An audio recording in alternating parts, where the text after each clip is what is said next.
Writing about crime contains themes and subjects that some may find upsetting. Listener discretion is advised. We went to the local high school. They had an instant dislike.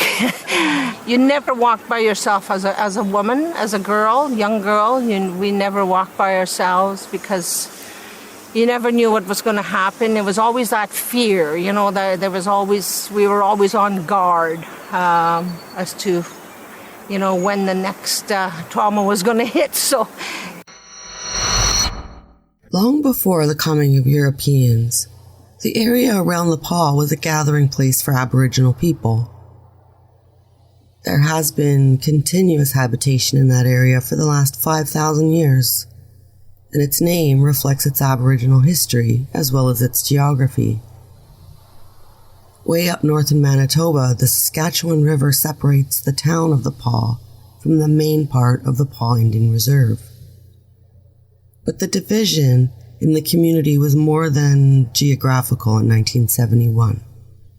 The Paw was divided into two parts, one white and one Aboriginal. Few Aboriginal persons were employed in town. It remained largely non-Aboriginal, and it's easy to conclude that the town of the Paw deliberately had excluded Aboriginal people from its midst. Yet, it depended on them as consumers and customers. While there was some superficial communication, the communities might as well have been worlds apart. Neither community encroached far into the life of the other or felt welcome in it. There appear to have been few who visited in the homes of the other community. Apparently, part of this estrangement was due to the general difference in economic status. It was also due to the fact that the lifestyles and interests of each were basically different. Members of each community were clearly identifiable to the other, and skin color immediately seemed to raise stereotypical feelings, or fear, suspicion, and dislike. These attitudes existed in both communities in 1971, and to an extent still exist today.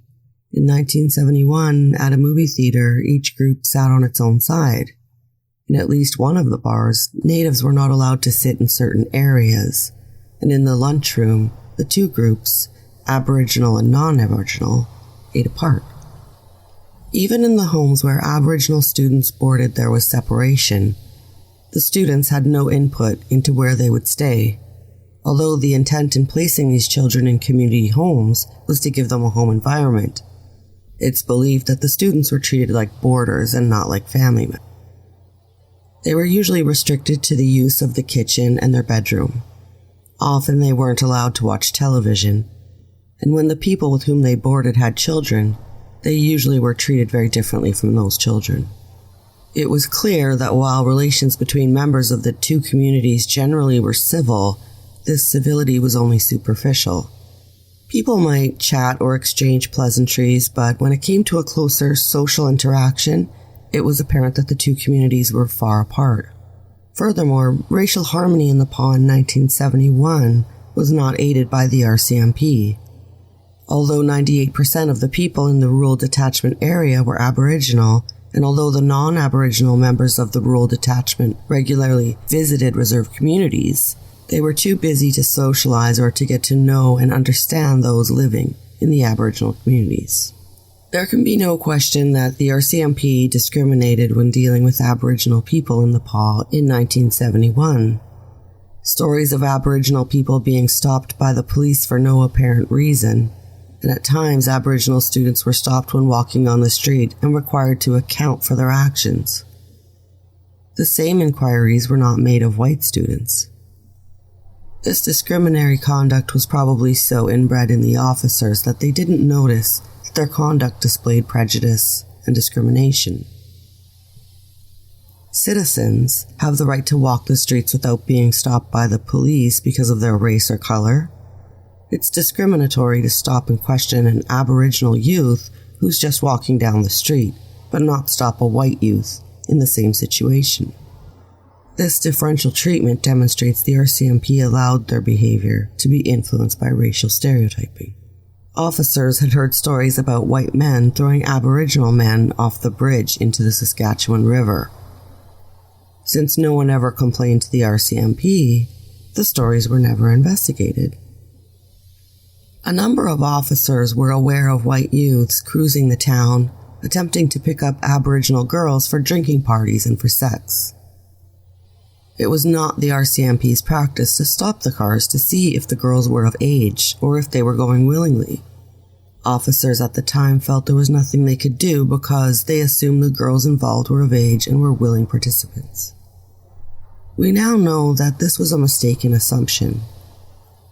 Police should not simply investigate crime, they should prevent it.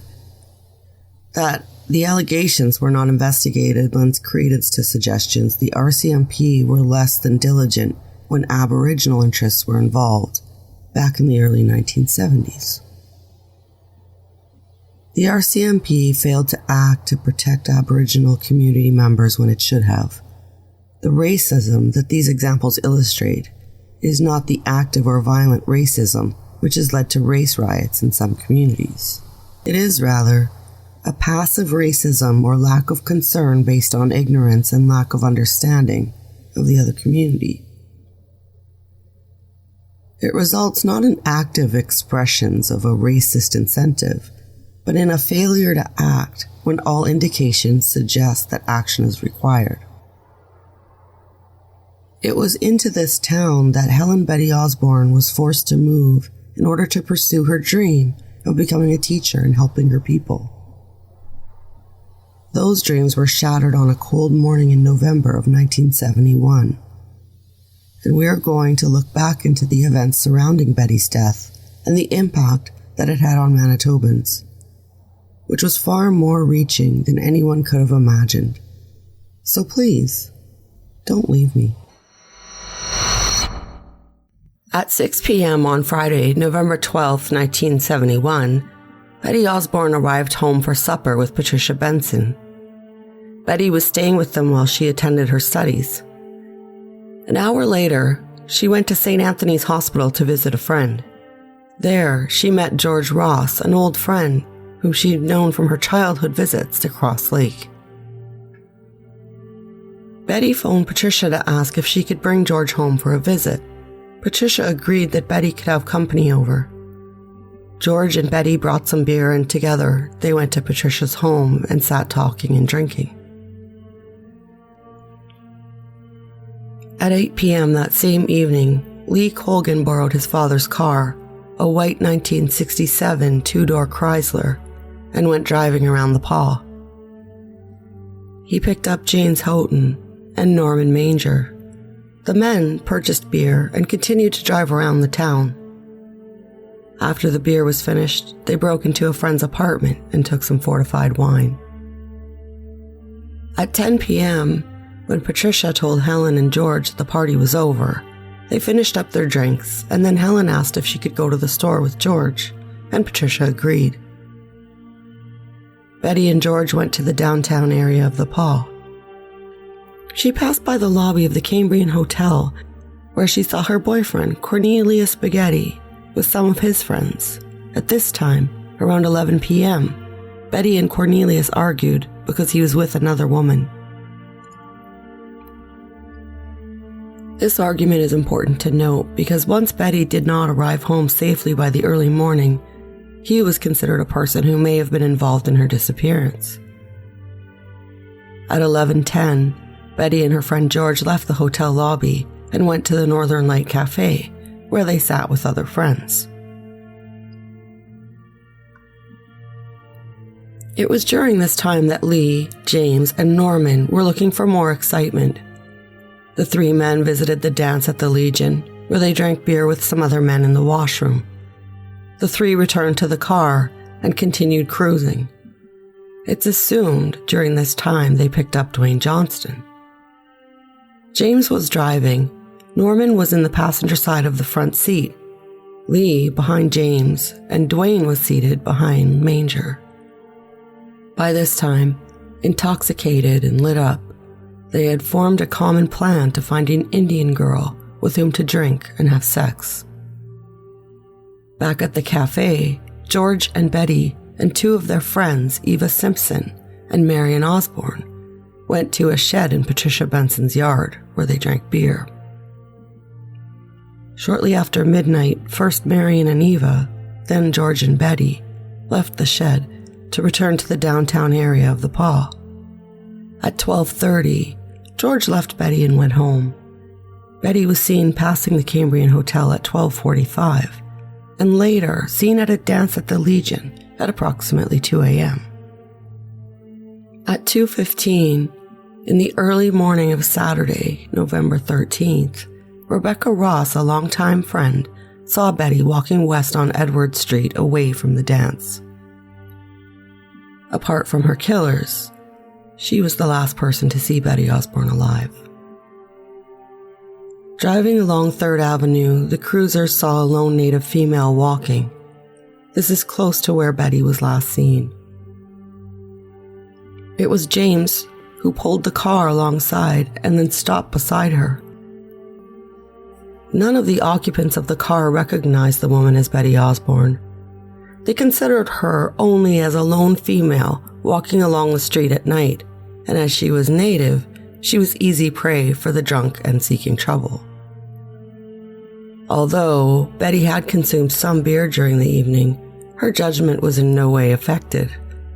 She didn't want to accompany the men and made this very clear.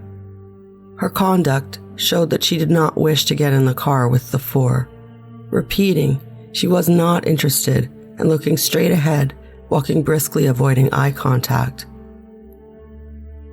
It's absolutely certain she was an unwilling participant of the events of the night. Yet, the men attempted to convince Osborne to go and party with them. She refused, and Norman opened the door to let Dwayne out of the car. Dwayne then pushed Betty into the car, and she was driven away. James drove 24 kilometers to his parents' cabin at Clearwater Lake. Confined in the back seat of the car between Dwayne and Lee, Betty was assaulted, sexually and physically.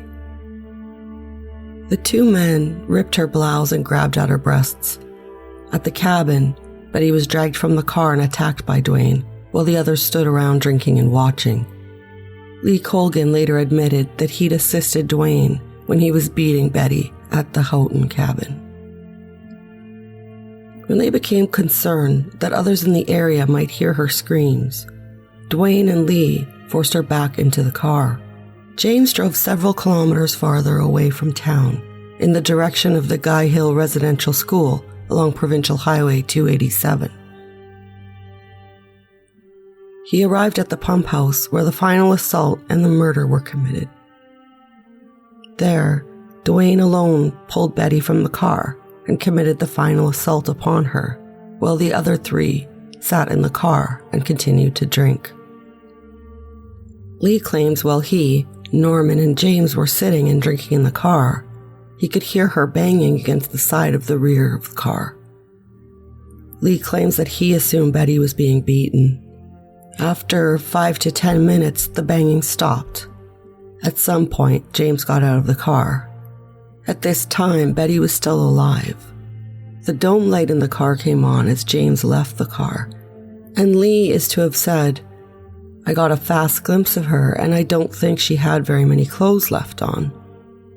Lee further suggested that after some minutes, Dwayne returned to the car, leaving James outside with Betty. Dwayne, having found a screwdriver under the front seat, once more left the car. Shortly after this, Lee climbed over the front seat into the driver's seat and turned the car around. He claims he called out twice to James and Dwayne that he was leaving. After the second time, Lee said he heard the response, "Just a minute." Soon after this, Dwayne and James returned to the car, and one of them announced, "She's dead." Lee drove away from the murder scene back along Highway 287 toward town. The screwdriver was wiped off and thrown from the car. When the men reached the Paw, Lee and James claimed they went back to the dance at the Legion, where they stayed for perhaps half an hour. Investigators don't believe that they did, It's more likely the dance was over by this time. Regardless, they agreed that night to keep it quiet. The next morning, Lee washed blood off the back of the car and looking inside noticed a small stain on the back seat. The four made a pact not to speak about Osborne's murder.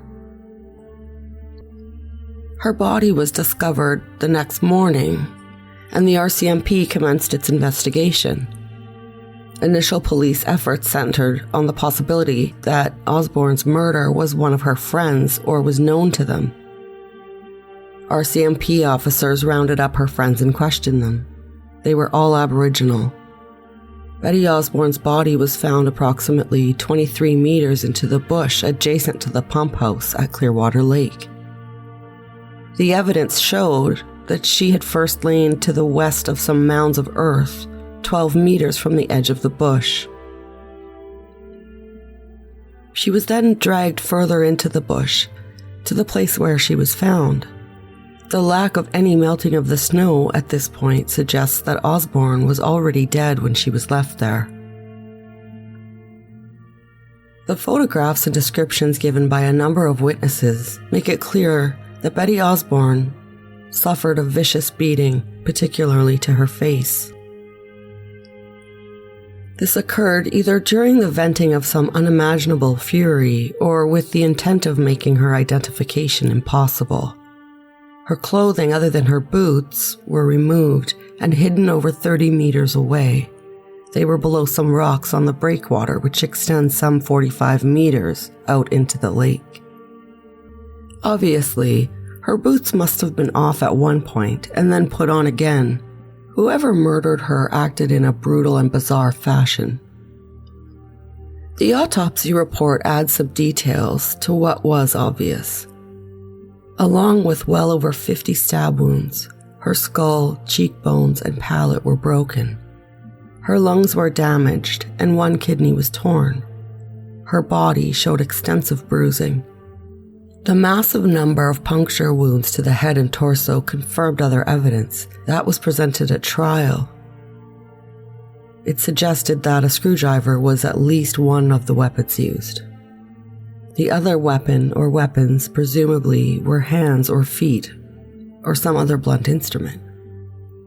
It's impossible to conclude from the condition of the body whether more than one sharp object, such as another screwdriver, was used or exactly what else caused the injuries. Nor is it possible to say with absolute certainty about what point during her violation Betty died. The autopsy did show that Betty had not been raped during her ordeal. The investigation of the murder by the RCMP seems to have had 3 stages.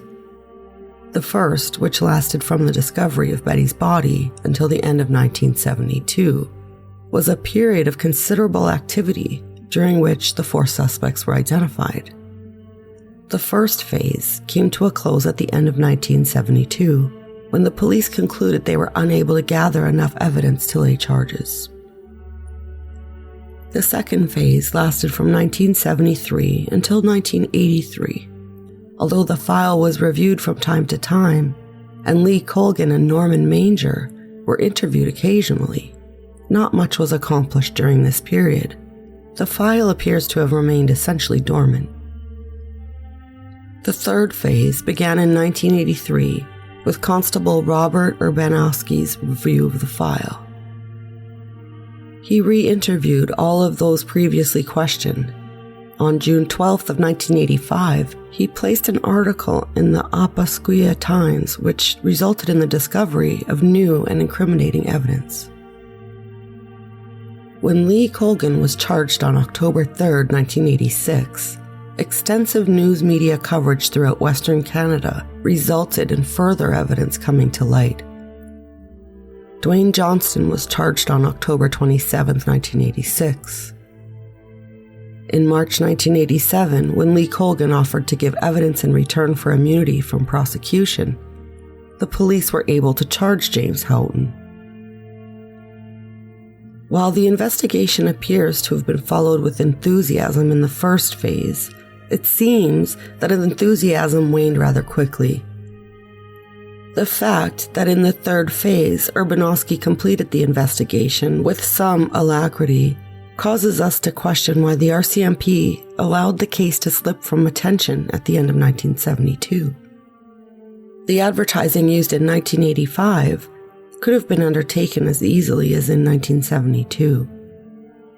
It may be that the young witnesses might not have responded at that time, but the effort could have been made.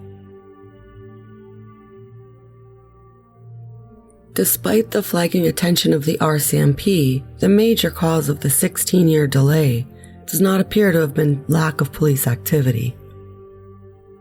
The simple fact is that this was a difficult case to bring to court. The RCMP had 2 detachments in the PAW at the time of the murder. The rural detachment consisted of 9 officers, and the town detachment had 13. Both fell under the Dauphin subdivision, which provided detachments with support services including identification services, a general investigative section member, and a plainclothes officer. Another GIS member, as well as another plainclothes officer stationed at Thompson, were also available to the PAW.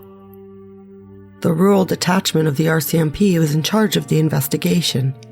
It would appear that the rural detachment made extensive and appropriate use of resources and the personnel that was available to it. Hundreds of officers worked on the file over the years, more than 50 in the first year alone. Urbanowski gave a list of 29 officers who worked on the case in the PAW in the first year of the investigation. Officers across the country also worked on the file, checking cars, doctors, hospitals, and lists of suspects, as well as performing other investigative tasks. During the beginning of the investigation, 14-year-old Kenneth Garba, his father Stephen, and Danny Yakowichuk arrived at the pump house on Clearwater Lake to go fishing on Saturday, November 13th. They arrived between 9 and 10 a.m., and they set up on the shore at the end of the breakwater at the pump house. Having tried fishing, the boy wandered off into the bush looking for rabbits. At approximately 11:30 a.m., he was returning to the parking area around the pump house when he noticed something in the bush. The bush was too thick to allow him to discern what it was that he had glimpsed. So he went out to the parking area and then back in from another direction. There, he discovered the body of Betty Osborne. He informed his father, and they went to the nearby airport to call police. If it had not been for young Garba's chance stroll, it's likely Osborne's body would not have been discovered until the following spring. Indeed, it might never have been found. Kenneth Garba and his father returned from the airport accompanied by Sergeant Staff Robert Ayers, an RCMP pilot in charge of the Air Division stationed there. Ayers later testified that when he entered the bush, he did so by walking in the boy's footprints. After viewing the body, he sent the Garbas back to the airport to call the RCMP detachment in the PAW. He then awaited the arrival of other officers. Sergeant Larry Grosnick, an officer with 20 years of service, was then in charge of the rural detachment at the PAW. He arrived at the scene accompanied by Constable Ken Morrison. By 1:45 p.m., more officers had arrived, including John Fitzmaurice, the head of the General Investigative Section in Dauphin, Harold Bylard, the identification specialist from Dauphin, as well as Thomas Boyle and Donald Knight from the PAW Rural Detachment. The officers from Dauphin, Fitzmaurice and Bylard, happened to be in the PAW investigating other matters. Grosnick, as the senior officer, took charge of the investigation. Knight was placed in charge of recording the scene and collecting the physical evidence. Bylard was given the responsibility of taking photographs and measurements. Boyle was placed in charge of the body at 4:03 p.m., and it was moved to the morgue at St. Anthony's Hospital in the PAW. According to Boyle's records, 31 persons, including taxi drivers and residents of the PAW Reserve, attempted to identify the body between 5:15 p.m. and 4:05 a.m. of the next day. None was able to do so. At 9:55 p.m. on November 13th, William Benson, at whose house Osborne was boarding, came to the morgue, but he could not identify her positively because of the condition of her battered body. Earlier that day, William had reported Osborne missing. When he was unable to identify her at the morgue, the police went to his home and they took fingerprints from one of her school books. Using those fingerprints, at 10 minutes after midnight on November 14th, 1971, the police positively identified the body of Betty Osborne. Meanwhile, the police had been continuing their work at the murder scene. 36 exhibits were gathered at the murder scene, and about 120 photographs were taken. Blood samples were taken and analyzed. Footprints were examined, photographed, and compared. The imprints left by the tires of an automobile also were examined and photographed. The whole area was measured and mapped. Some criticism was leveled at the manner in which the evidence at the scene was preserved and gathered. Violet had been in Nepal taking photographs of a suspected drug trafficker. The equipment that he brought with him from Dauphin for that purpose was not well suited to taking photographs of footprints and tire tracks in the snow. Because his camera was not equipped with a built-in light meter, he failed to adjust for the fading light and did not use a flash to illuminate the area. Consequently, some of the photographs lacked detail. Violet maintained that the footprints themselves, because of the snow conditions, were not good enough to serve for identification purposes. Because of the poor quality of the photographs, it couldn't be verified. The photographic record of the footprints could have been much better. Violet also failed to record carefully all the footprints which were at the scene. While he traced all those leading from the pump house to the place where Betty's body had first been placed in the snow, he did not clearly record the footprints on each side of the drag marks from that spot to the final resting place. Neither did Violet map the path used by Kenneth Gorba and Staff Sergeant Ayers when they viewed Osborne's body. These oversights were crucial and ultimately detrimental to the prosecution. It is possible that a better record of the tracks and footprints at the scene would have given the police and any prospective judge or jury some help in reconstructing the sequence of events at the murder scene.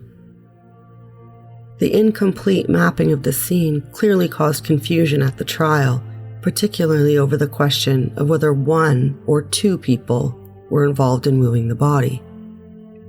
Other physical evidence was found at 1:15 p.m. on November 13th, the same day as the murder. A passing motorist picked up a screwdriver that he found in the middle of the highway a few hundred yards west of the pump house road. The screwdriver has not been linked directly to the murder, but on November 14th, Constable Don Knight retrieved a pair of gloves, 2 pieces of a brassiere, and a blood-stained paper bag from the ditch on the north side of the same highway. Later that same day, a police dog discovered another screwdriver. This one, blood-stained and presumed to be the murder weapon, close to where the gloves and the brassiere had been found earlier. 7 months later, in June 1972, a local resident walking her dog discovered Betty's glasses in the ditch on the South Highway 287. It was close to the turnoff of the Houghton cottage. With the initial stages completed, the search for the murderer began. Much of the RCMP's early attention was focused on Betty's Aboriginal friends, but other leads were pursued as well. Because the Paw was a town with a large transient population, the investigation involved hundreds of police all across the country checking out people who had left the town shortly after the murder. The viciousness of the crime suggested to police that the murderer or murderers might have been drunk or drugged. The police also suspected that Betty might have fallen victim to someone with a history of violent or sexual attacks. The Crime Scene Index section in Winnipeg conducted a search of its records for persons who may have committed similar crimes. The RCMP checked local beer vending outlets, hotel and motel registers, as well as the employment and welfare records. They also checked with federal and provincial corrections departments to see if any dangerous prisoners had escaped recently. All the information gathered was examined by the Crime Index section to see if any likely suspects had been in the paw at the time of the murder.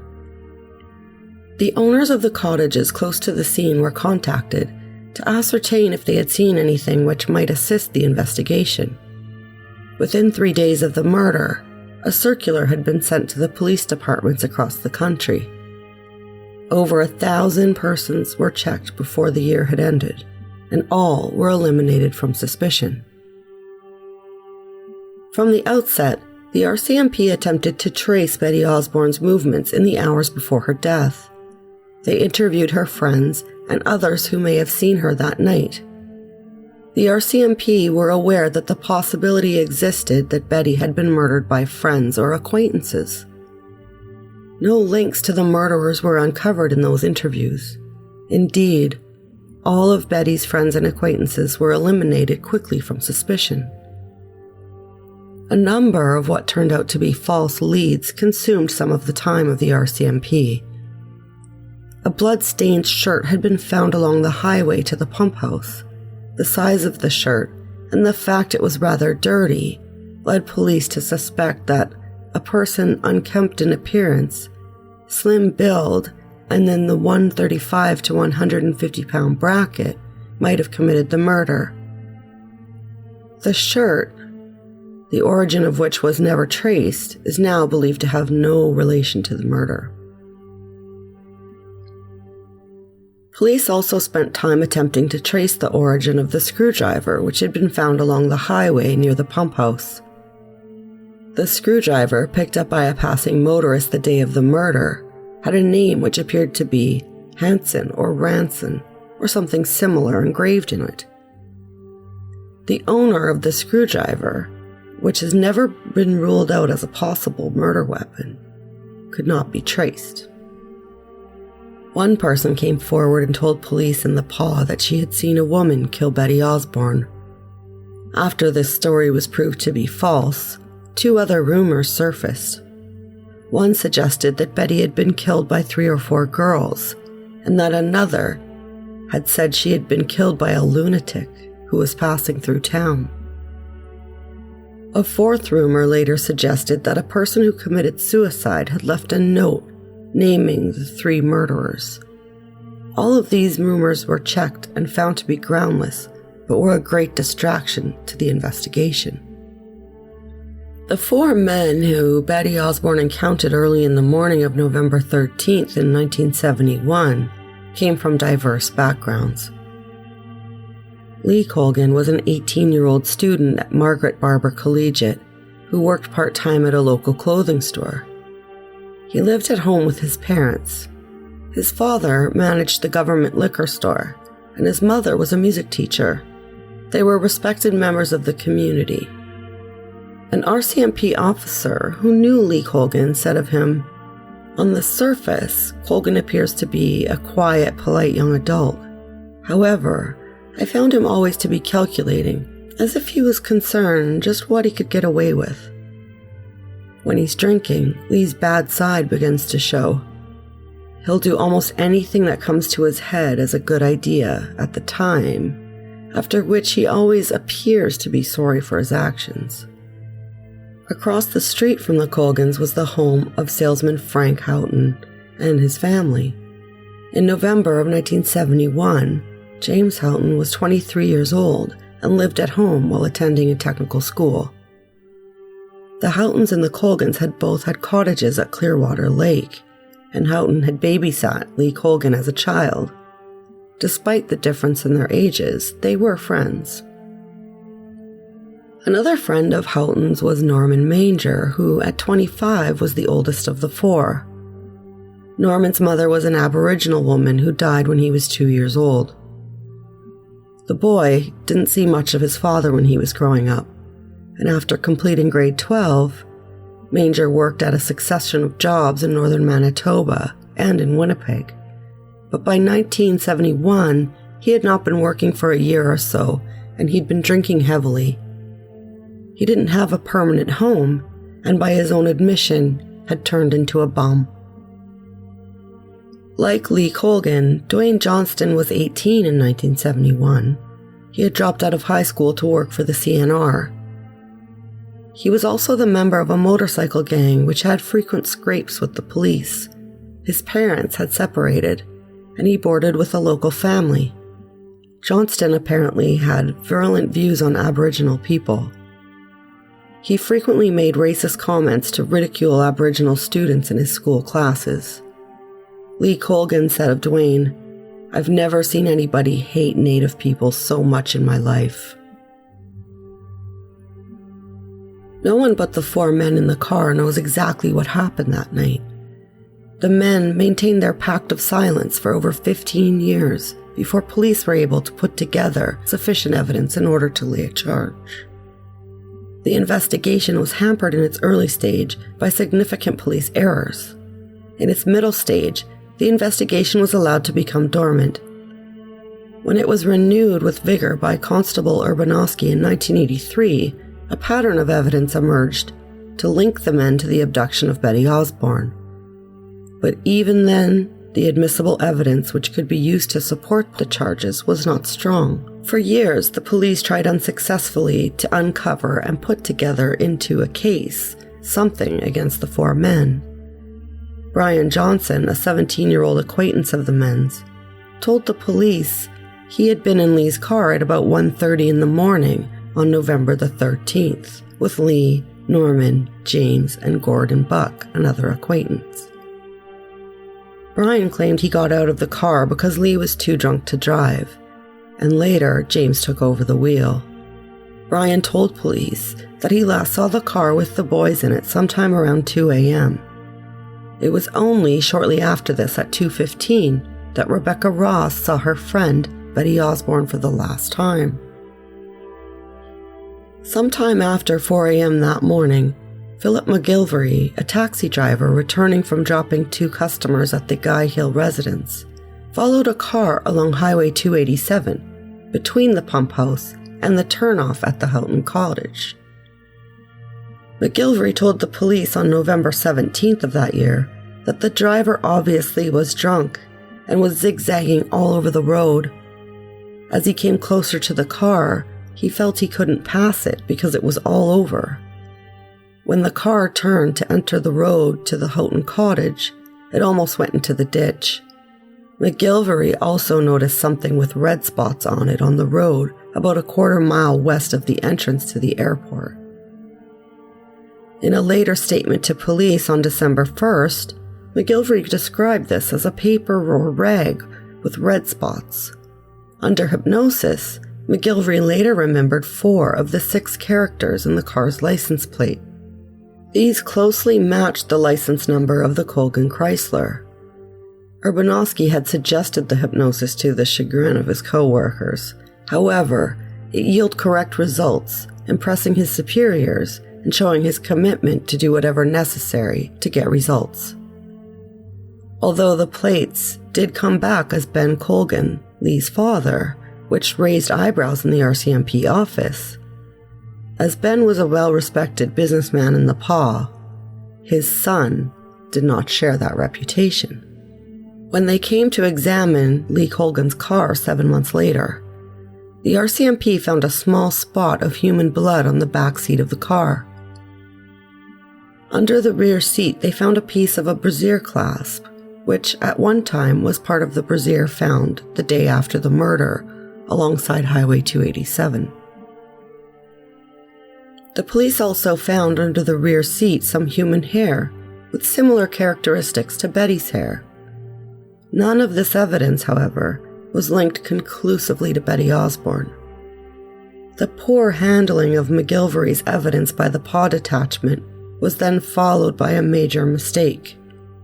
Rather than immediately seizing and examining the Colgan vehicle, the rural detachment decided to do nothing, relying instead on the information that a member of the town detachment had inspected the car in a routine check one evening, and that night was around the time of the murder. According to Urbanowski, the constable who conducted the spot check had reported only that he had looked in the back seat, had seen nothing unusual, and that he knew the operator of the vehicle. The operator was Lee Colgan. The RCMP were not certain when that check took place. No record of the check could be found. It could have been conducted as early as the night of the murder. It could have also happened before the murder occurred. Constable John Lyons, who checked the car, reported that he didn't think he knew there had been a murder when he looked at the car, and he stated quite firmly he did not know at the time that Colgan might have been a murder suspect.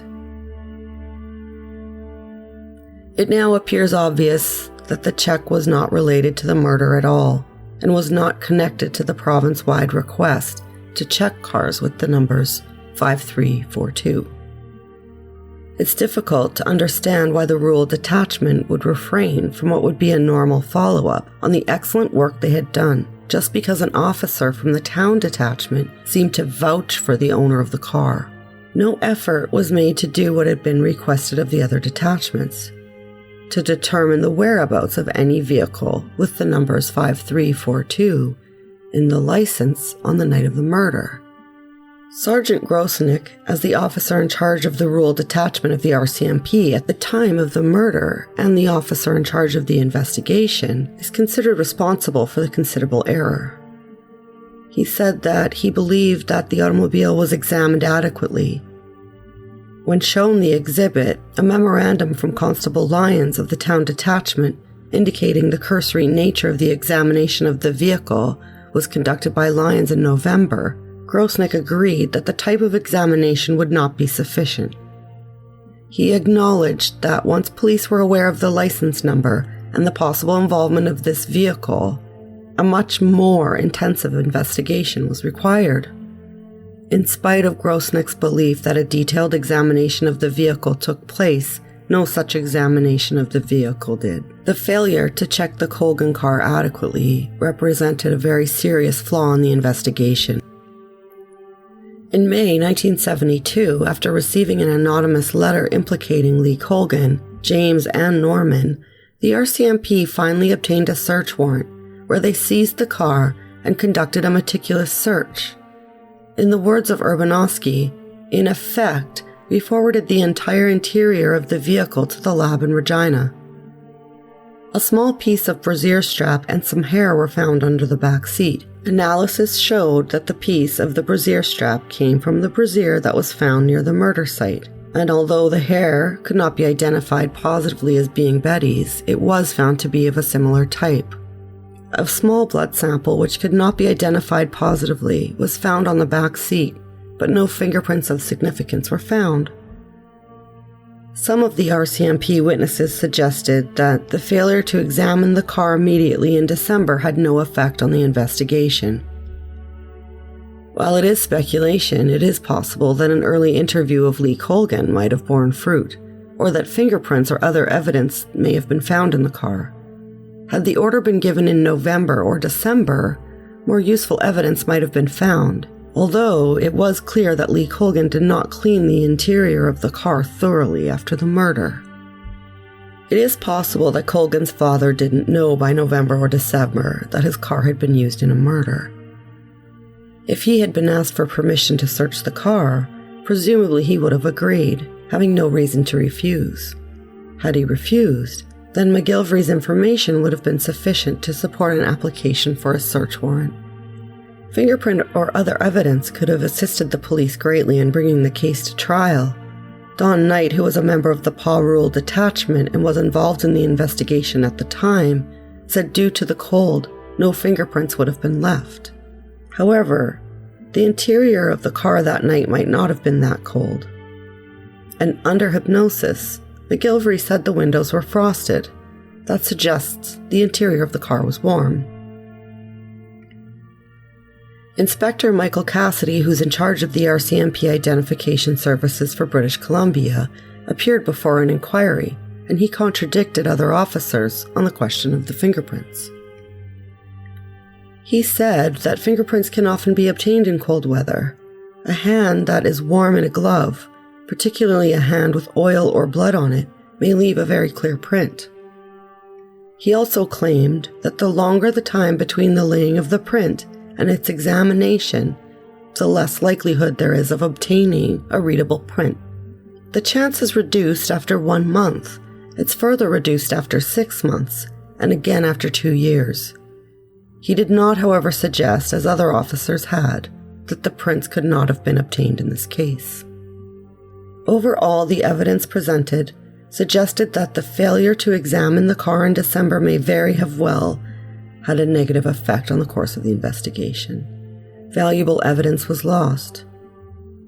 The police would have known at an earlier date that the victim had probably been in the car, and at least that Lee Colgan had been there. As well, while the evidence might not have warranted laying of charges, it would have allowed police to question Lee at an earlier time and to confront him with the strong evidence of his involvement. Had that occurred closer to the date of the murder, he might very well have agreed to talk to the RCMP and to testify. He was, after all, talking to others at the time about his presence at the scene. It's believed that Colgan was the weak link who might have cooperated with the police had he been handled properly. There was clearly a breakdown in the investigation and a serious mistake with respect to the examination of the vehicle that was particularly unfortunate due to the imaginative investigative work done by determining the identity of the vehicle. The arrival of an anonymous letter at the paw detachment on May 3, 1972, represented a major breakthrough in the case.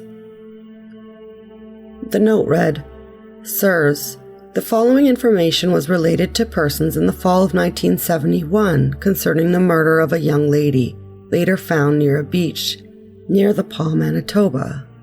The story was related by Lee Colgan, being in a state of intoxication and near tears, that he had been driving his car accompanied by Jim Houghton and Norman Manger. There were 2 or 3 mentioned, but their names are forgotten. They had forced the girl into the car, where it was then driven to the murder site, and the girl was raped by all of them. She had threatened police action, and so she was then murdered using a screwdriver, punch, or similar instrument. Gordy Buck had seemingly witnessed the car returning from the beach in the early morning, and Lee Colgan lives in constant fear of information possibly being forwarded to local authorities. It's hoped that the investigation by officers can produce results. The informants do not wish to identify, as reprisals were threatened by Lee Colgan against the friends and families concerned. These men are all local to the area of the Paw, Manitoba. The letter had been mailed in Marquette, Michigan on April 28th of 1972. Attempts to locate its author were unsuccessful until after Lee Colgan's arrest in 1986, when it was learned that it had been written by Catherine Dick, a fellow high school student, who had talked with Colgan shortly after the murder. Despite the highly relevant and important information contained in the letter, its contents were not admissible in proceedings because the author was unknown. While it might have been used to obtain a search warrant or to arrest the suspects, it could not have been used by itself to support a charge of murder. More was needed.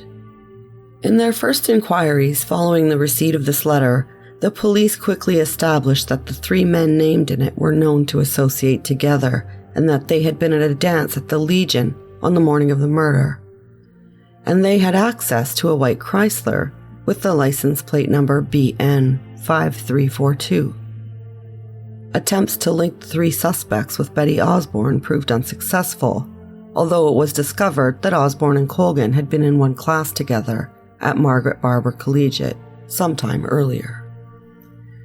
It was at this time, when going back through the records of the investigation, that the police realized that the Colgan car had not been checked properly earlier. The police were trying to be careful in order to preserve the element of surprise for later in the investigation. They checked the colors of Lee Colgan and James Alton's cottages to see if they matched the paint that was found on the Hansen screwdriver. They did not. The RCMP also started to inquire around town to see if any rumor similar to that contained in the anonymous letter was circulating, and they reasoned quite correctly that if one person had been told, so might others. On June 6th, first Lee and then Norman were interviewed. Both denied involvement and both declined to take a polygraph test. Norman told police that he was passed out in the washroom of a local hotel on the night of the murder. However, this alibi could not be verified. James had left town shortly after the murder, and his whereabouts were unknown to the RCMP. On June 15th, Brian Johnson told the RCMP that he had seen Lee, James, and Norman in Lee's Chrysler on the night of the murder. He informed the police that they had been drinking and that he left their company around 1 to 2 a.m. The RCMP then spoke with James Houghton's parents in an attempt to locate him. By June 20th, the RCMP were becoming convinced that the family knew the identities of the 3 of those involved in the Betty Osborne murder. They then obtained a search warrant for the Colgan car and seized it. On June 23rd, an informant finally gave police the name of a 4th person, Dwayne Johnston. Johnston had been interviewed in December of 1971 because his name appeared on the list of persons who had purchased beer the evening before the murder, and because he was on the list of persons receiving welfare assistance at the time. He told the police to speak to his lawyer, Darcy Bancroft. This had not raised police suspicion because they felt, since Johnson was known to belong to a local motorcycle club, it was a typical response from him. In addition, he was known to be a friend of Bancroft's. Johnston was next interviewed on June 23rd of 1972. His response, Urbanowski said, was to play dumb. On June 29th, an informant told police the version of the murder which came out at the trial of James Houghton and Dwayne Johnson. Houghton and Colgan's cottages were checked again, this time using police dogs. On July 11th, the cottages were searched under a search warrant, and some paint and assorted clothing were seized, but no links to the murder of Betty Osborne were found. At the time the cottages were being searched, the police spoke with Bud Colgan, seeking permission to interview his son Lee. He refused, and he also denied knowing where his car had been on the evening of the murder. Although, by this time, they were certain they were on the right track, the police still had no admissible link between the murder and the 4 suspects. In August, James Houghton returned to the PAW from British Columbia, where he had been looking for work. He too denied any knowledge or involvement and also declined to take a polygraph test. By this time, Darcy Bancroft was acting for all 4 suspects, and he made certain that none of them would speak to police. He wrote letters demanding that the RCMP cease harassing his clients. The 4 suspects had erected a wall of silence between themselves and the police, and the investigation was at a standstill. In September of 1972, the RCMP sent 4 officers to the PAW in an attempt to attain a breakthrough in the investigation. On September 21st and 22nd, Corporal Duncan and Constable Morlag, in an attempt to gain Norman's confidence, spent time drinking with him under the guise of being off-duty police officers that were looking for good hunting spots. Then, on September 23rd, those officers took Norman out to a lonely spot in the bush past the Clearwater Lake pump house to interview him. They pointed out to him that his alibi was not believable and asked him to tell them what really happened. Even though he feared the 2 officers were going to beat him, he did not admit to any knowledge of the murder beyond being in the car. Morlag convinced him to take a polygraph test and obtained a written consent from him. Then they drove back to town, and Norman agreed to be available for 2 days later when a polygraph expert would arrive from Regina. In the meantime, these officers and other members of the RCMP team endeavored to keep an eye on him as they continued with their investigation. Upon arrival of the polygraph operator in the PAW, RCMP officers went to get Norman, who who was in a hotel with members of a local motorcycle club. Before the police could speak to him, he eluded them by slipping out the back door with a friend of Dwayne's. He immediately spoke to Bancroft, who advised him not to take the polygraph. On September 26th, Bancroft wrote the RCMP on Manger's behalf, withdrawing the consent to the polygraph and telling them to stop harassing Norman Manger. Norman later said that he initially gave his consent because he was afraid of what the police officers would do to him if he refused. After months of being unable to obtain any real evidence, and with the investigation stagnating, Norman's willingness should have been considered a real breakthrough. Although he showed some reluctance to speak about what happened when Betty was picked up, he apparently was willing to discuss other events of the evening. Even if he were to have given only the names of the driver and the other occupants of the car, that would have laid the foundation for more pointed questioning of other suspects. Had he told the police about the activities of any of the suspects, that information might have been provided for the basis of criminal charges or an arrest. The RCMP were criticized later for not being prepared and not having Norman polygraphed immediately. On September 24th, the RCMP arrested Lee Colgan on an outstanding Wildlife Act warrant. While the friend was paying the fine, Duncan took Lee outside the detachment into a police car to speak with him. According to the officer, Lee seemed ready to discuss some aspects of the events of the night of the murder. Duncan recalled the conversation. I mentioned his car, his dad's car being seized and searched, and my comments to him at the time were he knew what had been found in it, and his comment was, "Oh yes, the brassiere and the blood." He also commented, "Well, that doesn't prove anything." He went on to say that he'd been all mixed up lately, and that he would have to think about it. I again mentioned the others involved, and I wanted him to tell me, for my own satisfaction, that he had not been involved. His reply was that he did not do it, but he was alone. He was scared that he would go to jail for 20 years. Their conversation was cut short by the intervention of a couple of Colgan's friends who came to the car. Also, on September 24th, Stewart and Morleg attempted to interview Dwayne Johnson. He refused to be interviewed and told the police to leave. The following day, Stewart and Copping made the first of 2 attempts to interview James Houghton. Houghton had declined to be interviewed without Bancroft present. Houghton acknowledges that Bancroft had been hired by his father before he returned from British Columbia. He did not remember signing a letter in September of 1972 requesting that the RCMP cease harassing him, but he admits that he must have done so.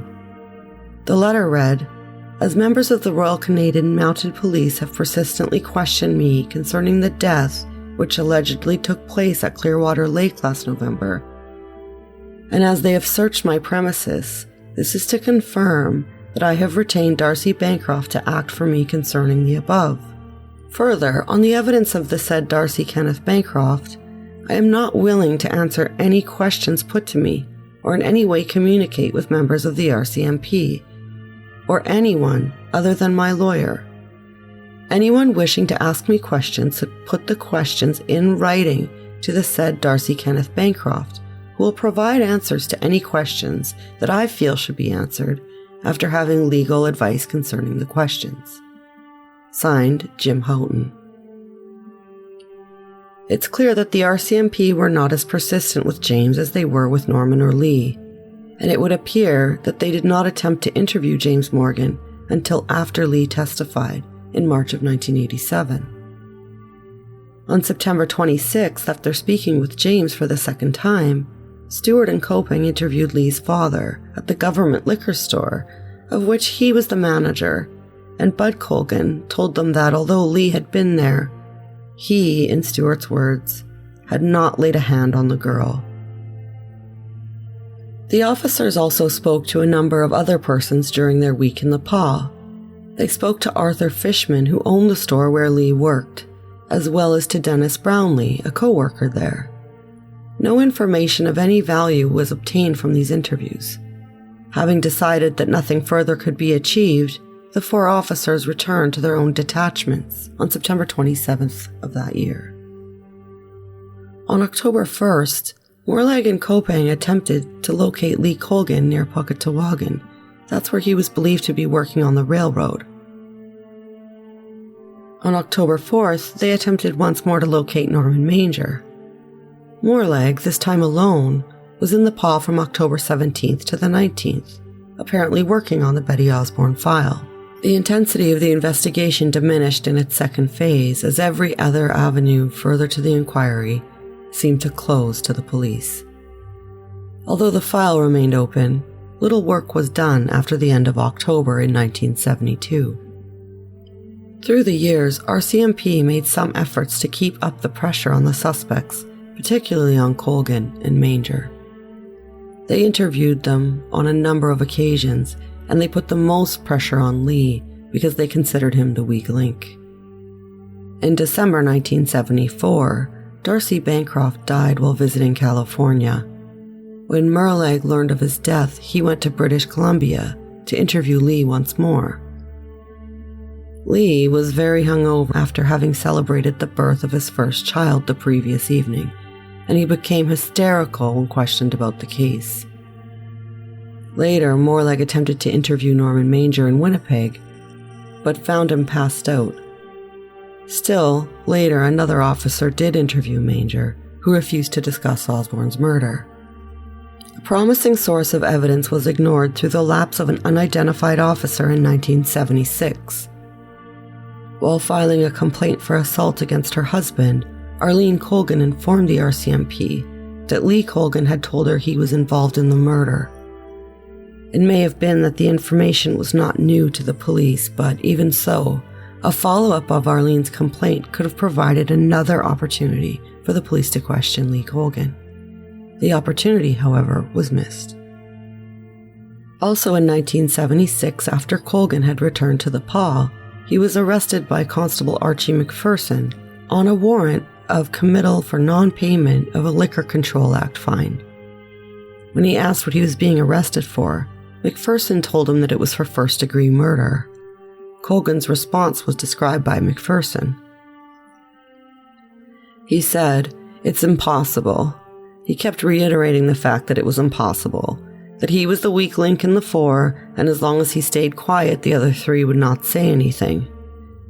McPherson said that Colgan left the PAW again shortly after this encounter. Colgan claimed that the police from time to time would send him screwdriver drinks in the bars of the PAW. Sheriff Gerald Wilson recalled that happening on one occasion when he was drinking with Colgan in 1977 or 78. In February 1977, the local Crown attorney reviewed the file and decided that there was insufficient evidence to lay charges. In March, and then again in May of 1977, the file was reviewed by RCMP. It was noted by the reviewing officer that there were no new developments and no new avenues of the investigation had opened. In April of 1979, the file was transferred to Thompson. The file was reviewed there again, and it was decided to send the Criminal Information Services Manitoba in Winnipeg for a complete review and analysis. By this time, it occupied 4 full drawers of a filing cabinet, and the review took a year to complete. In 1981, the review was completed, and the file was returned to Thompson. The review recommended the resubmission of the physical evidence to see if more modern techniques could reveal additional information. It also advised certain charges against Colgan and his father. However, no charges were laid as a result of the review. 2 constables worked on the file between 1981 and 1983, but apart from the special interest Morlag took in the file, almost nothing was accomplished during the second phase of the investigation. Constable Robert Urbanowski began his involvement with the investigation in 1983 by conducting a complete review of the file. He read it 4 or 5 times and checked the physical evidence to make sure it had been kept safe. He located all 4 suspects and interviewed all of the officers who had worked on the file in the past. This review took from July 1983 through March 1984. He then followed up on the recommendations of the Criminal Information Services Manitoba and resubmitted the evidence. However, no information was revealed that was new. Urbanowski also interviewed the two informants who had assisted the police in the summer of 1972. The memory of the first had all but failed by the time he was interviewed. Even under hypnosis, he was unable to offer anything useful. The second refused to become involved in the investigation, claiming that he remembered nothing of what he had told police in 1972. By this time, it was October of 1984. In December of that year, Urbanowski submitted a plan to headquarters that called for him to work full-time on the case. Since he knew that the four suspects and their friends still talked about the crime, his plan included the use of wiretaps to obtain information which might be useful in bringing the four to justice. The wiretaps were carried out in Manitoba, Alberta, and British Columbia, and required 11 full-time investigators, as well as himself. The plan accounted for 7,000 staff hours during 1985. The first set of wiretaps was undertaken in May and led to the questioning of 38 persons. In January 1985, Annette Vito told the RCMP that Colgan had talked to her about the murder. Following leads generated by this statement, the police interviewed 4 more persons but without results. In May 1985, Colgan's ex-wife was interviewed and related the admissions that she had heard from Colgan during their marriage. On June 12, 1985, Urbanowski placed an article in the Opasquia Times, the local weekly newspaper in the Paw. The article read, "The RCMP are requesting the public's assistance in the investigation of a murder which occurred over 13 years ago. On Saturday, November 13, 1971, the body of Helen Betty Osborne, 19, was found near Clearwater Lake. Osborne, a resident of the Paw and formerly of Norway House, had been attending school in the Paw at the time of the murder. She was last seen alive about 2 a.m. near the corner of 3rd Street and Edwards Avenue on the morning of her death. Police believed she had been lured into a vehicle and then taken to the Clearwater Lake area, where she was brutally murdered. A light-colored automobile with Manitoba license plates was seen in the area where the body was located at the time of the murder. An RCMP spokesman said yesterday that police have terrific responses from the public on the case to date, but they're looking for more help from people in the Paw and the surrounding area. We're not looking for a break in the case," he added. "Police would like to hear anything about the incident people may have seen or heard. No matter how trivial it is, we'd like to hear it. Sometimes we can use bits of information to tie things together." The spokesman said many people have been afraid to come forward with information at the time, or intimidated by peer pressure, or may have even thought their information was too insignificant to mention. Police are even interested in learning the names of the people who may know something about the incident. Anyone with information which might prove useful is asked to contact the Paw Rural RCMP detachment or their local police office. Anyone supplying information on this or any other matters will have their identity kept confidential. Urbanowski admitted that he included in the article information that suggested that many persons had already come forward, a fact which was not true at the time. He did this to assure those with information that they would not be alone were they to go to the police. It was, he said, to put their minds at ease. This resulted in 4 more persons being interviewed. As a result of the information gathered through these techniques, Urbanowski was able in December 1985 to seek permission to lay charges against Colgan and Johnston. Charges were authorized in August of 1986. In an attempt to gather further information, Urbanowski submitted another plan, which included more wiretaps, using 10 full-time investigators for 6 weeks. This required using another 4,000 staff hours. These investigators listened to phone conversations of the suspects in order to gauge their reaction to the arrest of Colgan and then Johnston. The second set of wiretaps began on September 30th, 1986. Colgan was arrested on October 3rd. As a result of a national news media blitz at the time of Colgan's arrest, 2 more persons came forward with information. One of these was Catherine Dick, the author of the anonymous letter, which had first given police the names of the 3 suspects. She was then living in Saskatchewan. Johnston was arrested on October 27th, and on November 23rd, the wiretaps were terminated. As a result of the wiretaps, an additional 4 persons were interviewed. During the course of the investigation, both Aboriginal and non-Aboriginal persons were questioned. There is a perception in the PAW, and in Manitoba generally, that the police act differently towards Aboriginal people than they do toward non-Aboriginal persons. Some of the interviews show that Aboriginal people involved in this case were not treated with the same deference extended to non-Aboriginal informants. Cornelius Spaghetti was Betty's boyfriend, and he was a member of the Matthias Kalam Indian band at Petawagan. He was 17 and attending school in the PAW at the time of the murder. Because he had seen Betty during the evening before she was killed, the police came to the house where he was living and took him and his roommates to the RCMP detachment. He didn't know at the time that Betty was dead and thought something had happened to a member of his family in Puketawagan. Police did not tell him or the family with whom he was boarding of the purpose of his trip to the detachment, nor did they seek permission of the person with whom he was boarding or his parents in Puketawagan or anyone else before interviewing him. The RCMP claimed to have obtained consent from an Indian Affairs Department counselor, but no one believes that they did. This treatment is in marked contrast to their interview with Lee Colgan in June of '72. At the time, he became a suspect.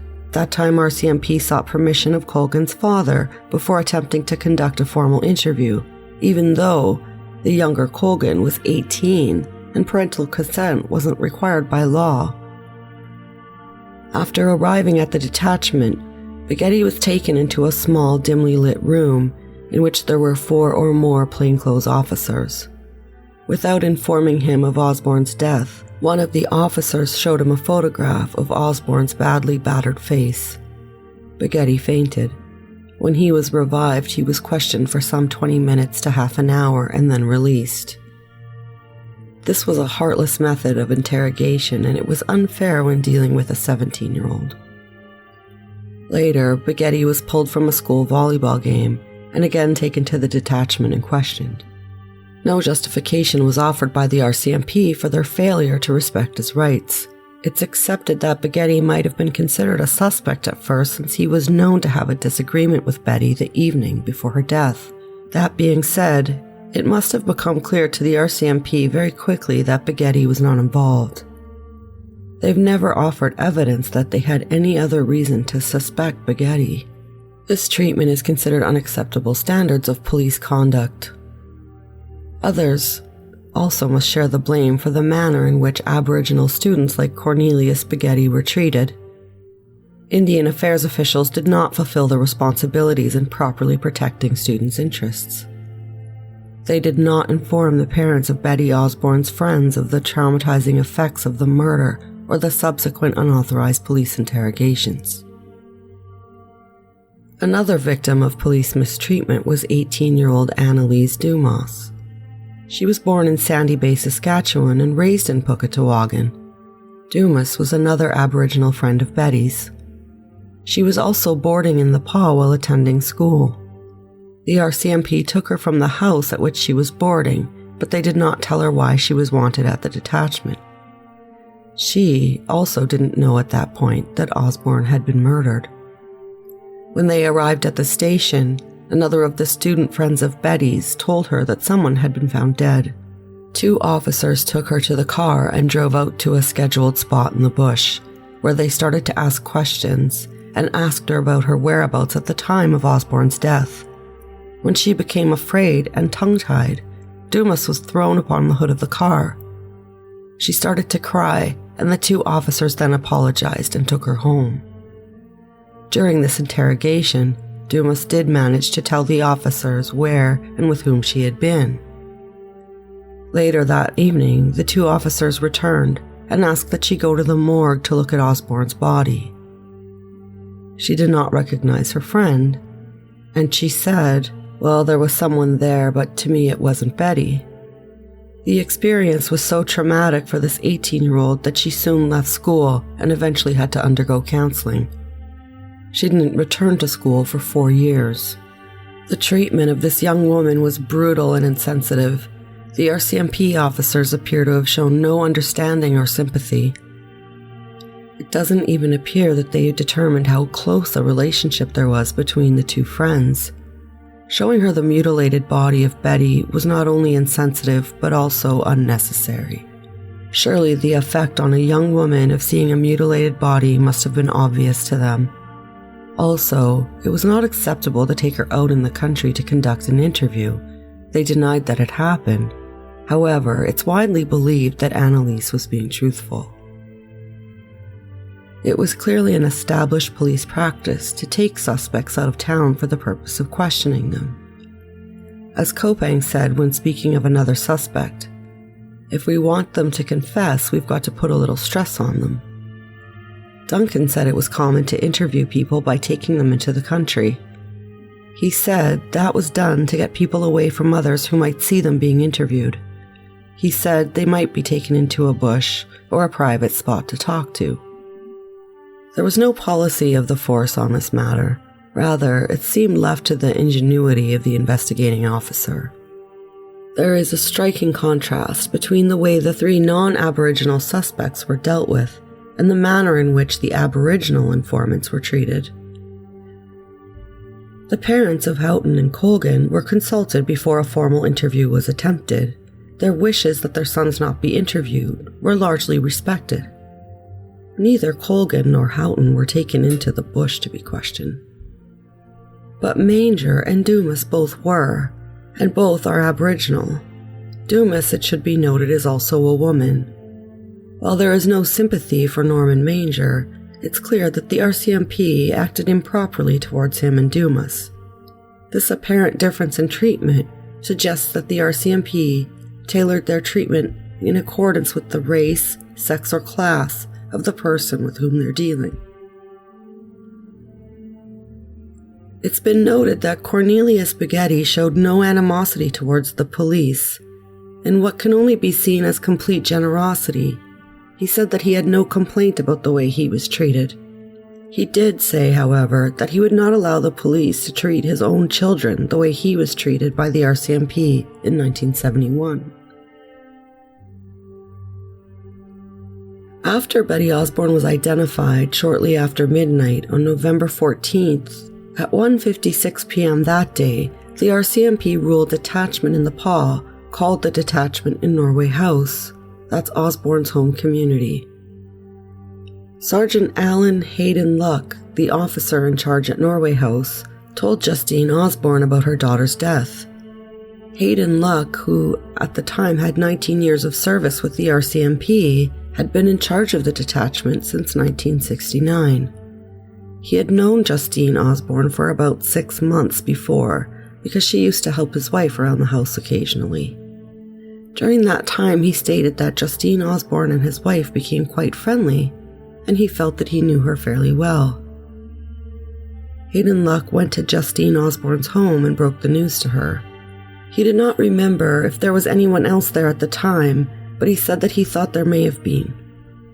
Osborne herself said her 18-year-old son Isaiah was there. She told the officer that she would go to a friend's house. Hayden Luck told her that they would bring her daughter's body to Norway House as soon as they could make the arrangements. Justine Osborne was not critical of the manner in which the officer informed her of her daughter's death, which is not surprising, as she herself made clear she was in a state of shock after being told that her daughter had been murdered. When asked what Hayden Luck had said after informing her of the murder, she said, "I don't remember. I don't care. I didn't want him to take me anywhere. I told him that I would go on my own down to my neighbors, who knew. I told him that I would go myself. Now, much progress has been made in the area of assistance and support for the victims of crime and their families. The lack of any support for Justine Osborne only highlights the need for such programs. It was 16 years until Justine heard from the police when they came to inform her that they pressed charges against 3 of the 4 men that were involved in her daughter's murder. The RCMP was later criticized for not, at a minimum, informing the chief and council about updates in the case, so Justine could be kept up to date with any news in the case of her daughter. Here's the disconnect. Many people acknowledge that everybody in town knew who the assailants were. Immediately after Betty's murder, a small number of folks were aware, and over time, those rumors permeated the white community in town. However, the Indigenous community was unaware of who could have killed Betty. Within days of the murder, Lee was spilling his guts to Catherine Dick. Annette Vito recalled she believed James and Dwayne were involved within a week of the murder. Lee Colgan's ex-wife claimed to have heard rumors the summer following the murder. That was long before she and Lee were married. Then, in 1977, Sheriff Gerald Wilson, who knew Lee through activities at the Legion, heard Colgan's story directly from him. Kathy Phillips, a civilian employee of the RCMP, was told the story by Lee 2 years later, and she claimed she didn't come forward because she is not a constable. The rumors didn't stop the townspeople from talking to the boys and their parents, or inviting them out to parties and dinners, Sunday barbecues. They just never mentioned that very unfortunate evening. Arthur Fishman, who was the owner of the clothing store where Lee Colgan worked, testified that within 6 months of Betty Osborne's murder, Lee told him of his involvement in the killing. In fact, he claimed Lee mentioned it several times over the years. This didn't encourage him to come forward with the information, and in fact, it didn't even lead to Lee's dismissal from the clothing store. This says something directly about the relationship between the community and the police in the 1970s. The death of Betty Osborne was a brutal expression of violence. She was the victim of vicious stereotypes born of ignorance and aggression when she was picked up by the 4 men looking for sex. Her attackers saw the young Aboriginal girl as promiscuous and open to the enticement through alcohol or violence. They believed that the young Aboriginal woman was an object with no human value beyond sexual gratification. Cruising for sex was a common practice in the PAW in 1971. Young Aboriginal women were often underage, and they were the usual objects of the practice. And the RCMP did not feel the practice needed any particular vigilance. Violence against women has been thought to be a private affair. Assaults on women were not treated with the seriousness which they deserved. Betty Osborne was one of the victims of this despicable attitude. Chief Laughlin of the PAW Band suggested the fact that Osborne was Aboriginal and a female contributed to the delay in bringing the perpetrators to justice. Betty's mother thought that if her daughter had been a white woman, there would have been more interest in solving the crime. In any case, Betty's murder was a racist and sexist act, and she would be alive today had she not been an Aboriginal female. On March 26, 2008, the Osborne family again grieved as her brother was found slain in an apartment in downtown Winnipeg. Kelvin John Osborne was Winnipeg's 6th homicide of 2008. As a way to remember Helen Betty Osborne, the town of Norway House named the school after her, and a formal apology from the Manitoba government was issued by Gordon McIntosh, Manitoba's Minister of Justice, on July 14th of the year 2000. The apology addressed the failure of the province's justice system in the Osborne's case. The province created a scholarship in Osborne's name for Aboriginal women. At the time of Colgan's arrest, his lawyer, Donald McIver, told the police that Colgan eventually would reveal to them his role in the murder. Just prior to the preliminary hearing, Colgan offered to give testimony in return for immunity from prosecution, and that offer was accepted. As a result of his statement, it became possible to charge Houghton, who was arrested on March 15, 1987. With that, the role of police in the case gave way to the Crown Prosecutor's Office. The final involvement of the RCMP in the investigative aspects of the case occurred on November 10th and 11th, 1987, when they located Norman Manger and convinced him to testify at the trial of Houghton and Johnston. This brought to an end an investigation marred by significant errors. While the RCMP put a good deal of dedicated effort into solving the case, those errors considerably delayed its resolution. Had it not been for the determination of Constable Robert Urbanowski, charges might never have been laid against anyone. The only statement made by the suspects and known to the police by the end of 1972 was an admission made by Lee Colgan. This admission was made to Corporal Keith Duncan to the effect that he had been at the scene but had done nothing. He gave no details of who else was present or what was done. Much of the evidence about what occurred that night comes from Lee Colgan, an admitted alcoholic, drug abuser, wife-beater, and thief. Investigators believe that Lee was not fully forthright and honest in his testimony to police or at the trial of James and Dwayne. It isn't believable that Betty Osborne's treatment and injuries came at the hands of one man alone. Lee's evidence about Dwayne's actions that night seem reasonable, but it's believed that Lee withheld facts from his testimony, most likely due to the history of growing up virtually across the street from one another, and that the family cottages on Clearwater Lake where the two families hung out. James was Lee's old babysitter and good friend. He was not just a casual drinking buddy. What is clear from the evidence is that all four men decided to pick up an Indian woman for sex. They approached Osborne, and when she refused them, she was abducted. In the car, she was physically assaulted by at least Dwayne and Lee. Her autopsy may not have indicated rape, however, it is clear that she was sexually assaulted. At the James cabin, the beating continued with Dwayne and one or two others involved. At the pump house where the murder took place, Dwayne and James got out of the car. All four men participated to some extent in the events leading up to the murder. Norman may have been so intoxicated that he could have avoided a criminal conviction for his involvement, but all four men are morally, if not legally, responsible for Osborne's murder. It was not believed that it was Dwayne alone who assaulted Betty at the pump house, dragged her into the bush, and hid her clothes and left her. At least one other person assisted Dwayne while he was out of the car at the pump house. The first officers at the scene of the crime remained convinced that two persons dragged the victim into the bush. There were many tracks of footprints from the parking place of the car and the place where apparently it was first intended to leave the body of the victim. The evidence was that the two sets of blood-stained footprints led back from the place where the body was finally left to the place where the car had been parked. All of this suggests that more than one person participated.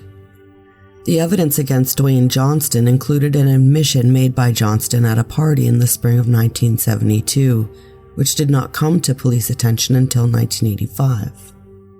Additional evidence against Johnston came from a woman who testified at his preliminary hearing and trial about references he made to his involvement in the murder.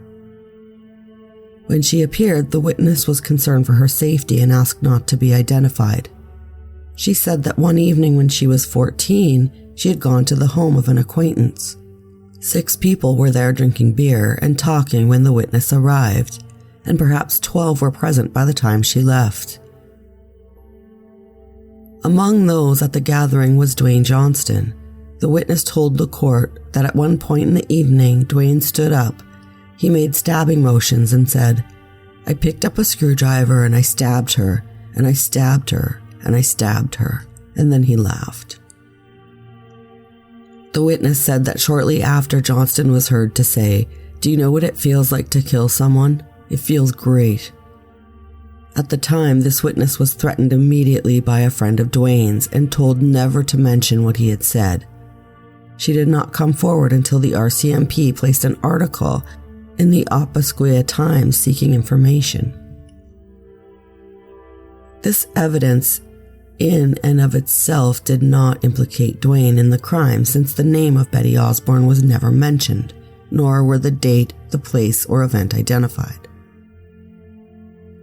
There was no direct link between any of the evidence against Dwayne and the Osborne's murder, nor at the time of his arrest was there any other admissible evidence linking Dwayne Johnston to the murder. The police had learned Johnston's name from an informant who had heard rumors around town. Rumors are not admissible in trial. Lee Colgan's evidence, given after his immunity in 1987, was what linked Johnston clearly to Osborne's murder. Dwayne Johnston did not testify at his trial for the murder of Betty Osborne, nor did he ever make a statement to the police. When called before an inquiry by the Aboriginal Justice Implementation Commission, he refused either to be sworn in or to give testimony. He was aware that previous testimony both at the trial and at their hearings indicated that he was primarily responsible for the murder. He was urged to avail himself of the opportunity to tell his side of the story, and he remained adamant that he would not testify. Dwayne Johnston's refusal to testify had certain consequences, which are worth noting. There's only one version of events of that evening, that of Lee Colgan. Colgan's evidence may, of course, be self-serving, but he laid blame firmly on Johnston's shoulders. Johnston knew that well. He assumed that Colgan changed his evidence at the trial somewhat to assist his friend, James Houghton. But there's no way of knowing to what extent. The commission, however, think that he changed his testimony so as to place more guilt on the shoulders of Dwayne Johnston than should properly be there. Lee Colgan's story has not varied in portraying Dwayne as the main instigator of Osborne's murder. As far as examination of the facts is concerned, Dwayne's refusal to testify leaves Colgan's version of events unchallenged. Johnston's failure to refute Lee's testimony allows one to conclude that it generally is accurate in relation to Dwayne's role. It reinforces the correctness of the jury's decision when they convicted Johnston. Lee's evidence was adamant that Norman Manger was heavily intoxicated the evening of Osborne's murder. Norman himself has said he was so drunk he has very little recollection of the events of the evening. At the trial of James and Dwayne, he admitted to being in the car with Colgan, Houghton, and Johnston. He claimed neither to remember how much he had to drink when he got into the car, nor how much he had while he was in the car.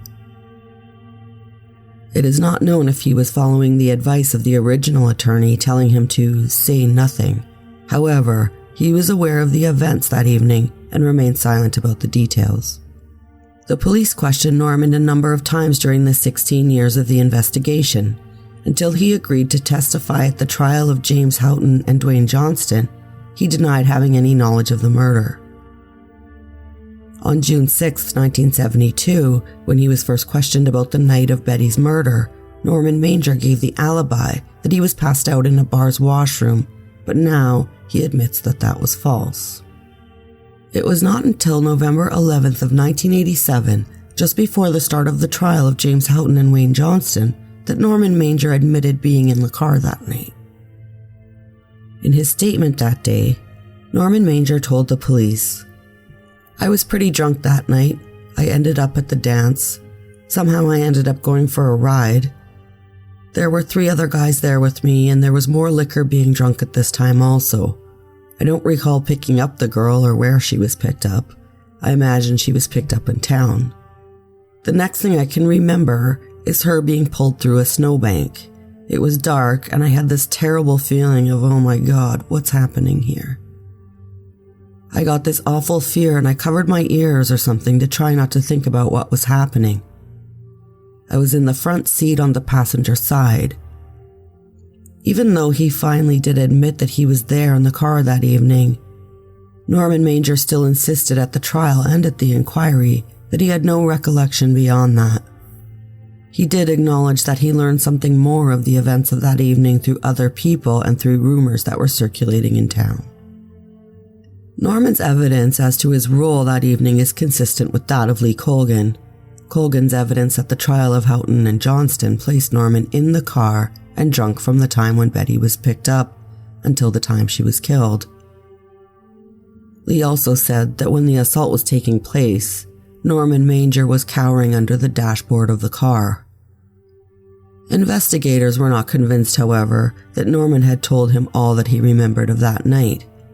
Lee's evidence was that the intention of all four was to pick up a girl with whom to have sex. This implicates Norman in the abduction only if he were able to form the intention to commit the act. When he talked with the constable Hank Moorlag in September 1972, Norman at one point seemed willing to talk about what happened at the lake and to take a polygraph test. He was not prepared to talk about what had happened earlier in the evening. No one really knows what he might have said, since he changed his mind after seeing his lawyer Darcy Bancroft before the police could administer a polygraph. Because he was willing to discuss the murder with Moorlag, presumably Norman knew more about it, yet he was unwilling to talk about the abduction. It seems likely he knew more about these events than he led investigators to believe. All we can say with absolute certainty is that he was present and in a drunken state. Lee Colgan told a number of people about his presence during the abduction and murder. In November 1971, very shortly after the murder, he told Catherine Dick of his involvement and mentioned the names of James and Norman. Lee said that a fourth man was involved, but he didn't remember his name. It was Dick in May of 1972 who sent an anonymous letter to police which first gave them the names of 3 participants. In the spring or summer of 1972, Lee Colgan told a young woman who preferred not to be named when testifying that he and some others had picked up a squaw at the Cumberland Block and had taken her out to the lake for a gangbang. There, he told this informant Dwayne Johnston had stabbed Betty with a screwdriver. In September of 1972, when questioned by Corporal Duncan, Lee admitted that he had been at the scene but that he had done nothing. Lee obviously had told his father something by September, since Bud Colgan admitted to Corporal Dennis Stewart and Corporal Charles Copang that at the time his son knew what had happened, but in Stewart's word, had not laid a hand on the girl. Before Lee's marriage in 1973, his mother insisted that he tell his prospective wife of his involvement in Betty's murder.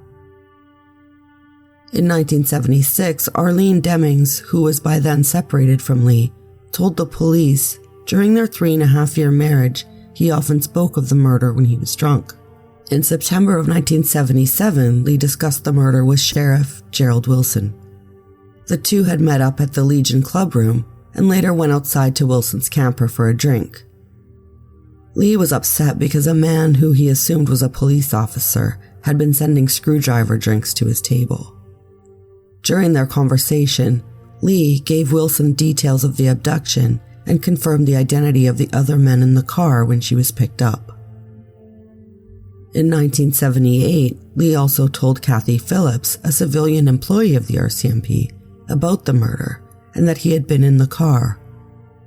Moorlag, who retained an interest in the file following his first work on it in 1972, said there were other informants who had heard admissions from Colgan, but they wouldn't agree to testify in court. Lee Colgan continued to claim that although he was there, he had done nothing. Annette Vito gave a statement to the police in which she said that on December 1st, 1984, Lee said to her, "I can tell you exactly what time she died and where." Annette told the police that Lee added he, James, Norman, and Dwayne had picked up Betty at Cumberland Block near the Legion. She told police, "He told me that they killed her at the airport and then went to the pump house." Norman, he told her, was passed out in the back at the time. In this statement, too, Lee suggested that he remained in the car while the murder took place. Annette told police that Lee said Dwayne came back for the screwdriver. Annette did not testify on this point at the preliminary hearing and did not testify at all during the trial. Her reliability was suspect due to the inconsistencies in her recollection. She remembered being stopped by a car and talking to the occupants on the evening of the murder around the same time as Brian Johnston saw them. She, however, believed that it was Colgan's brother Rick driving his own car with James, Norman, and Dwayne as the occupants. Clearly, she was mistaken on several points regarding the car and who was in it, and it was Lee's father's car that Lee Colgan was driving with James and Dwayne as passengers. None of Lee Colgan's admissions implicates him directly in Osborne's murder. His statement to Annette strongly suggests that he knows much more than he has admitted, but it does not contain an admission that he participated in the murder. When Lee Colgan was charged with murder on October 3, 1986, he did not stand trial. Until his immunity and subsequent statement, Colgan didn't admit circumstances that might have led to charges relating to the abduction of Osborne and the manner in which she was treated in the car. His only admission was, as earlier, he was there. James Houghton has never made any admissions regarding the events of November 12th. Until Lee Colgan agreed to testify, the only evidence linking him to Betty Osborne's murder was the fact that Brian Johnston and Annette Vito placed him in Lee Colgan's car on the evening of November 12th. That alone would not have been sufficient to support charges for a conviction against him. In some of his statements to others, Lee Colgan had mentioned James Houghton's name, but such evidence could not have been used against Houghton. It's long been the law in Canada that a statement of one's accused person can be used only against him or her and not against others. These many admissions would have been evidence only against him and not against the other man. There were no Aboriginal persons on the jury which tried James Houghton and Dwayne Johnston. All the Aboriginal persons who were called for jury duty were challenged preemptorily by Johnston's counsel. A systematic exclusion of Aboriginal persons from a jury in an area where Aboriginal persons make up such a large population were very troubling. 54 persons were called from the panel in the Osborne murder case before the jury was complete. Of these, 6 were Aboriginal, and all were challenged by Greg Brodsky, Dwayne's lawyer, and did not sit on the jury. Johnston's lawyer used all of his 20 preemptory challenges, and James' lawyer used 19 of his 20. The result was that there were no Aboriginal persons on the jury. This caused public concern that racism played a part in the trial. The jury in such an Indigenous community seemed to not be represented. At trial, Lee told the court that the day after the murder he met James and the two of them discussed the events of the previous evening. Lee was asked what was said, and he replied, just that we should keep it quiet for now. Norman said much the same thing. After he told the court that he and Lee agreed to keep it quiet, he was asked if he had spoken to James about the incident and what had been said. He replied, it was similar to the same thing, just like we were all in it, even if it's circumstantial.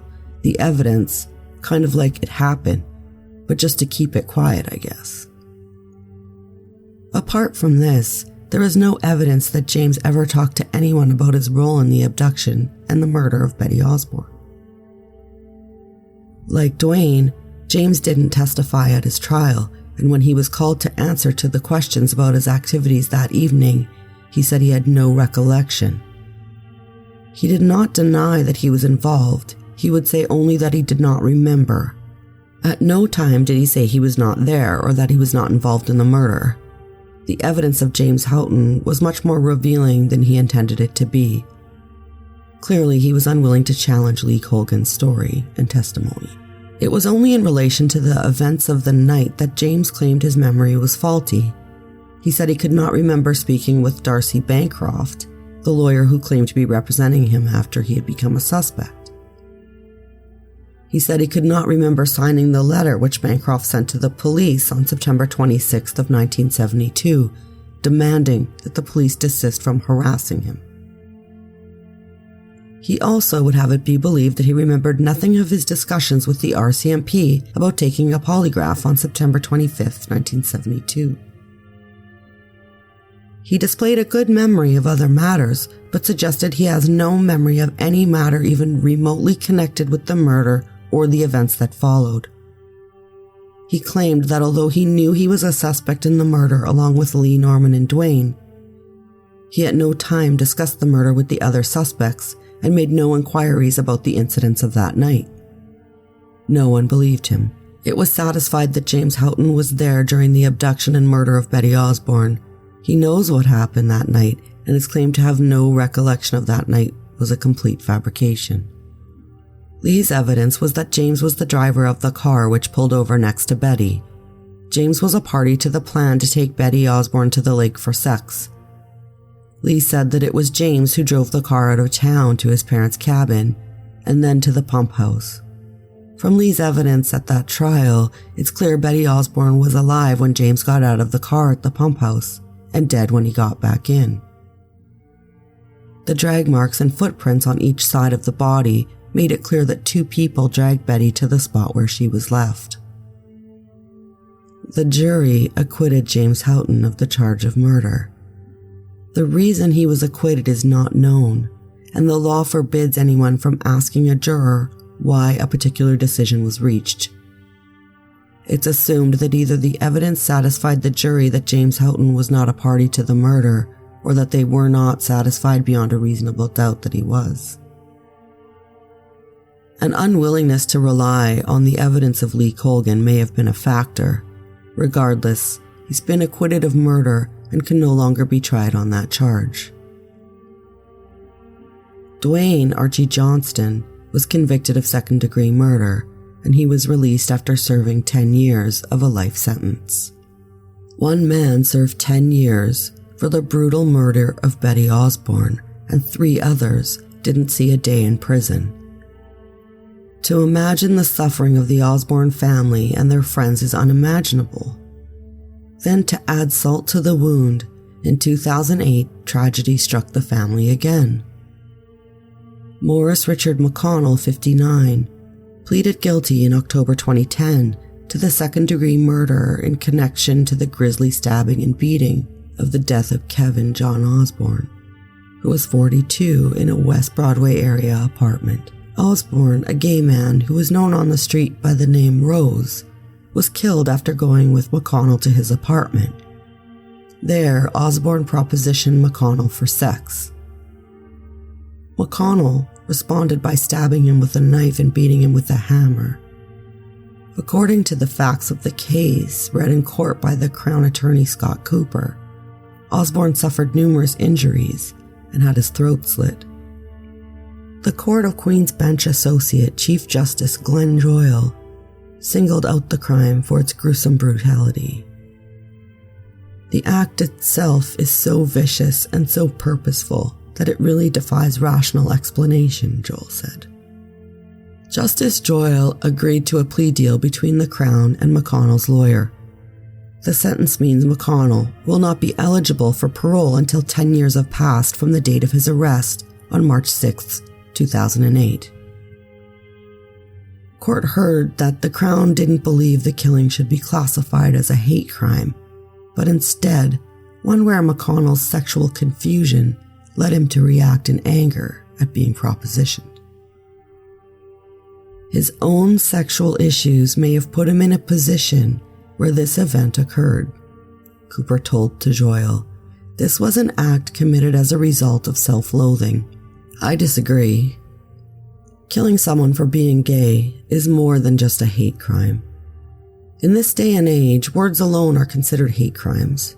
To commit such a gruesome murder because you've simply been propositioned is cruel and unusual. To say his sexual orientation put Osborne in the position to be murdered is particularly insensitive, especially considering the prosecution in Betty's trial claimed that she was a native girl walking alone late at night and could have done more to prevent her death. If I try to imagine Betty's mother's reaction to these events, my head explodes. The killers of 2 of her children are given excuses because one was a female and one was a gay man. They put themselves in a position. It's inexcusable and almost Philistine to imply, never mind publicly claim it. It shows that we have a long way to go in breaching the injustice our Indigenous community suffers, and it illustrates why there's so much suspicion and fear of our justice system by our Indigenous community. Even in the case of both siblings, their sexual orientation and even their simple gender made them targets, and I can't help but wonder if both siblings would have been granted fair justice in Manitoba if they weren't indeed Native. McConnell told police he had no real memory of what happened to Osborne. He does remember hitting him with a hammer and seeing a lot of red. The crime was discovered after McConnell went to another apartment in the block and told a witness, "I think I've done something bad."